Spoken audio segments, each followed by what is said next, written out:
guys! Dahil Sunday ngayon, magluluto ako. A few moments later. Akala mo naman ay tuong kung ano ang lulutuin. Ay magpiprito lang naman ng tilapia. Gulping takot sa mantika. Ay naku, iwas na iwas ang pagmumukhay. Ang pangit naman ang mukha. Matalsikan yan, be. Wala ng pagbabago yan. Ito na nga, nailagay ko na lahat. Tatlo lang syempre ang lulutuin natin kasi mag-isa lang ako. Tara! Luto laban! Kalipas ng mahabang panahon, nakakain na din. O sa mga magtatanong po kung ano yung iniinom ko, Shepu-apo po yan. Siyempre nagpapapaya tayo, girl.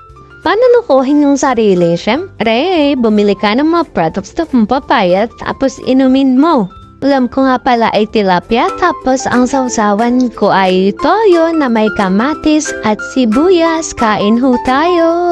Eat na ang aking kain kasi late na ako nakagising. Kasi rest day ko ngayon, isang araw lang ang rest day ko kaya sinusulit ko yung pagtulog ko. Bawi-bawi ng tulog pag may time. Sarap talaga kumain kapag nakakamay. Lalo na kapag hindi ka naghugas. Hoy!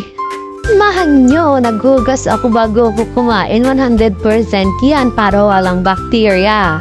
Gusto ko talaga kumain ng nakakamay kasi lasang-lasa mo yung pagkain. Tsaka feel na feel mo yung moment mo. Isa na lang kasi ako dito hindi kumakain. Kumain na po yung aking mga kasama dito sa bahay. Kaya paspasan na lang natin.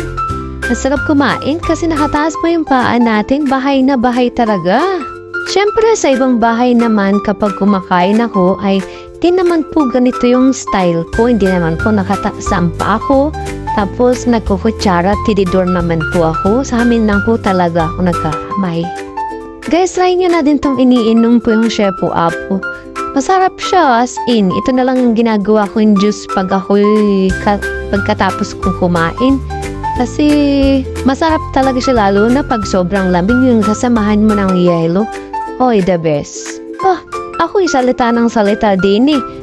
Hindi ako nag-aalo. Kumain nagaho kayong lahat. Pag hindi pa kayo kumakain ay sumubo kayo din at pumunta kayo din sa amin may tilapia pa akong tira dito. At sumubo muna kayo, tanghali na. Wala akong gala ngayon kaya magkapon ako nandito lang sa bahay. Kakain lang tayo. Tutulog. Siyempre ay magawa din ng mga gawaing bahay. Pag may time, bye-bye! Thanks for watching!